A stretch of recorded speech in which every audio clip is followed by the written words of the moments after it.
Assalamualaikum warahmatullahi wabarakatuh. Kembali lagi bersama kami di channel Wisata Ilahi. Hari ini kita akan membahas kisah atau cerita tentang Samuel atau Nabi Samuel. Ia adalah Samuel bin Bali bin Alqamah bin Yarham bin Al-Yahu bin Tahu bin Sauf bin Alqamah bin Mahith bin Ausha bin Azriya. Muqatil menyatakan ia termasuk salah satu ahli waris Harun. Mujahid mengatakan ia adalah Asmal bin Al-Faqa. Hanya ini nasab yang disebut Mujahid. Wallahu a'lam. Asudi meriwayatkan dengan sanadnya hingga Ibnu Abbas, Ibnu Mas'ud dari sejumlah sahabat juga Sa'labi dan lainnya saat rakyat Gaza dan Asqalan mengalahkan Bani Israel hingga banyak sekali di antara Bani Israel dibunuh, anak-anak mereka ditawan, kenabian dari keturunan Lawi sudah tiada lagi dan yang tersisa di antara mereka hanya seorang wanita hamil. Ia kemudian berdoa kepada Allah Azza wa Jalla agar diberi anak laki-laki. Ia melahirkan anak laki-laki lalu ia beri nama Samuel. Dalam bahasa Ibrani, Samuel artinya Ismail, yaitu Allah mendengar doaku. Setelah tumbuh besar, si ibu mengirim Samuel ke masjid dan menyerahkannya kepada salah seorang yang soleh di sana guna mempelajari akhlak baik dan ibadahnya. Samuel tetap tinggal bersama orang tersebut hingga dewasa. Pada suatu malam, kala Samuel tidur, tanpa diduga ada suara yang menghampirinya dari ujung masjid. Samuel terbangun ketakutan. Dikiranya gurunya yang memanggil. Samuel bertanya, "Apa guru manggil saya?" Kan tidak mau membuatnya ketakutan, sumber suara menjawab, "Ya, tidurlah." Samuel kembali tidur. Setelah itu ia memanggil lagi untuk kali kedua. Setelah itu yang ketiga, ternyata yang memanggilnya adalah Jibril. Jibril menghampirinya lalu berkata, "Sungguh Rabbmu mengutusmu kepada kaummu." Selanjutnya terjadilah kisah seperti yang Allah tuturkan dalam kitabnya. Dalam kitabnya Allah berfirman seraya mengabarkan, "Tidakkah kamu perhatikan para pemuka Bani Israel setelah Musa wafat, ketika mereka berkata kepada seorang nabi mereka, 'Angkatlah seorang raja untuk kami, niscaya kami berperang di jalan Allah.' Nabi mereka menjawab, 'Jangan-jangan jika diwajibkan atasmu berperang, kamu tidak akan berperang juga?' Mereka menjawab, 'Mengapa kami tidak akan berperang di jalan Allah, sedangkan kami telah diusir dari kampung halaman kami dan dipisahkan dari anak-anak kami?' Tetapi ketika perang itu diwajibkan atas mereka, mereka berpaling, kecuali sebagian kecil dari mereka, dan Allah Maha mengetahui orang-orang yang zalim. Dari Nabi mereka berkata kepada mereka, 'Sesungguhnya Allah telah mengangkat Talut jadi rajamu.' Mereka menjawab, 'Bagaimana Talut memperoleh kerajaan atas kami, sedangkan kami lebih berhak atas kerajaan itu daripadanya, dan dia tidak diberi kekayaan yang banyak?' Nabi menjawab, 'Allah memilih seseorang untuk menjadi raja kamu dan memberikan kelebihan ilmu dan fisik. Allah memberikan kerajaannya kepada siapa yang dikehendaki, dan Allah Maha Luas, Maha mengetahui.' Dan Nabi berkata kepada mereka, 'Sesungguhnya tanda kerajaannya ialah datangnya Tagut kepadamu, dan yang di dalamnya terdapat ketenangan dari Rabbmu dan sisa peninggalan keluarga Musa dan keluarga Harun yang dibawa oleh malaikat. Sungguh pada yang demikian itu terdapat tanda kebesaran Allah bagimu, jika kamu orang yang beriman.' Maka ketika Talut membawa bala tentaranya, dia berkata, 'Allah akan menguji kamu dengan sebuah sungai. Maka barang siapa meminum airnya, dia bukanlah pengikutku, dan barang siapa tidak meminumnya, maka dia adalah pengikutku, kecuali menciduk seciduk dengan tangan.' Tetapi mereka meminumnya kecuali sebagian kecil di antara mereka. Ketika dia, yaitu Talut dan orang-orang yang beriman bersamanya menyeberangi sungai itu, mereka berkata, 'Kami tidak kuat lagi pada hari ini melawan Jalut dan bala tentaranya.' Mereka meyakini bahwa mereka akan menemui Allah berkata, 'Betapa banyak kelompok kecil mengalahkan kelompok besar dengan izin Allah, dan Allah beserta orang-orang yang sabar.' Dan ketika mereka maju melawan Jalut dan tentaranya, mereka berdoa, 'Ya Rabb kami, limpahkanlah kesabaran kepada kami, kukuhkanlah langkah kami, dan tolonglah kami menghadapi orang-orang kafir.' Maka mereka mengalahkannya dengan izin Allah, dan Daud membunuh Jalut. Kemudian Allah memberinya Daud kerajaan dan hikmah, dan mengajarinya apa yang dikehendaki. Dan kalau Allah tidak melindungi sebagian manusia dengan sebagian yang lain, niscaya rusaklah bumi ini. Tapi Allah mempunyai karunia yang dilimpahkannya atas seluruh alam." Al-Baqarah ayat 246 sampai 251. Mayoritas mufassir menyebutkan nabi kaum yang dimaksud dalam kisah ini adalah Samuel.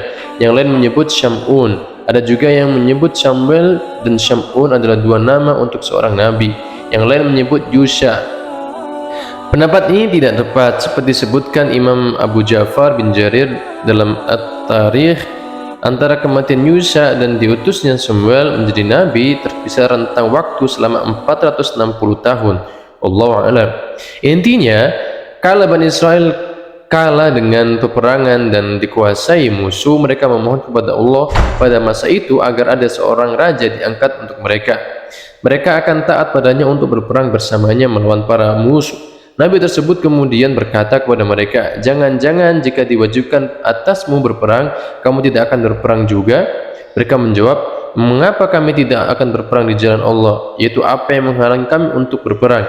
Sedangkan kami telah diusir dari kampung halaman kami dan dipisahkan dari anak-anak kami." Mereka mengatakan, "Kami telah diperangi dan dipisahkan dari anak-anak kami. Maka patut bagi kami untuk berperang demi membela anak-anak kami yang kalah dan tertindas, di mana sebagian di antaranya ditawan." Allah berfirman, "Tetapi ketika perang itu diwajibkan atas mereka, mereka berpaling kecuali sebagian kecil dari mereka, dan Allah Maha mengetahui orang-orang yang zalim."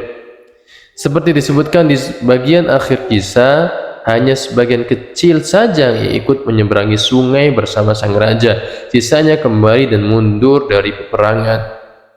Dan Nabi mereka berkata kepada mereka, "Sesungguhnya Allah telah mengangkat Talut menjadi rajamu." Sa'labi mengatakan ia adalah Talut bin Qais bin Afyal bin Syaru bin Tahrud bin Afi bin Unais bin Benyamin bin Ya'qub bin Ishaq bin Ibrahim al-Khalil. Ikrimah dan As-Sudi mengatakan ia berprofesi sebagai tukang pembuat minuman. Wahab bin Munabi mengatakan ia berprofesi sebagai tukang samak. Yang lain menyebut profesi berbeda. Wallahu a'lam. Karena itu mereka menjawab, "Bagaimana Talut memperoleh kerajaan atas mereka, sedangkan kami lebih berhak atas kerajaan itu daripadanya, dan dia tidak diberi kekayaan yang banyak." Mereka menyatakan bahwa kenabian ada di garis keturunan Lawi, sementara kekuasaan ada di garis keturunan Yahuza. Namun mereka raja yang diutus berasal dari keturunan Benyamin. Mereka menjauh dan mencela kepemimpinannya dengan mengatakan, "Kami lebih berhak memegang kerajaan daripada dia." Mereka menyebutnya fakir dan tidak memiliki kekayaan yang banyak. Lantas bagaimana orang seperti itu bisa menjadi raja? Nabi menjawab, "Allah telah memilihnya menjadi raja kamu dan memberikan kelebihan ilmu dan fisik."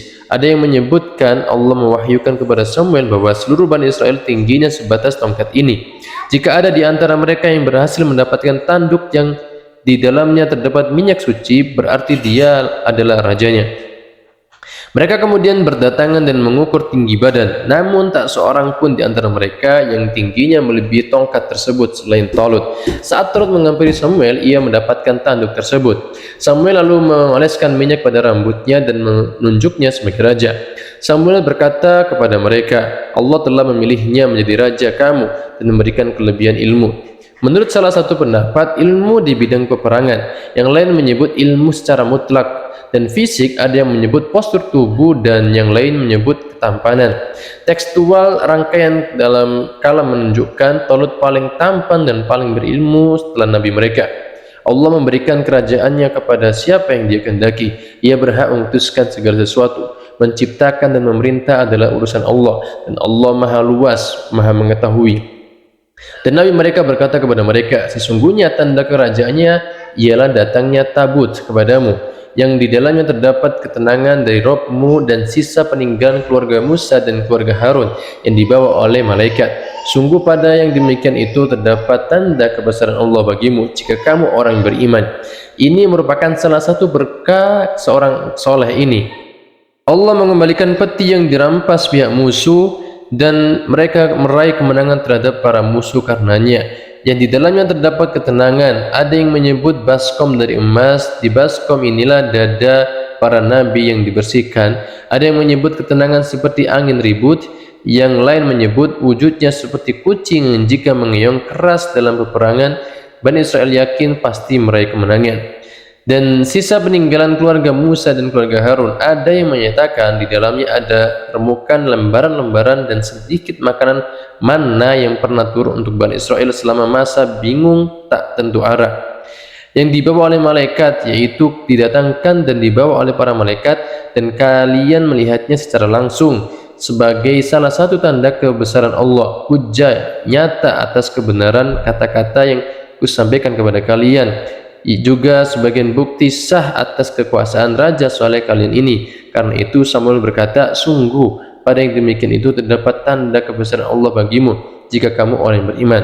Salah satu sumber menyebutkan kala rakyat Gaza dan Asqalan merebut peti ini dari tangan Bani Israel, di mana di dalamnya terdapat ketenangan dan sisa-sisa peninggalan penuh berkah, dan menurut salah satu pendapat di dalamnya juga terdapat kitab Taurat.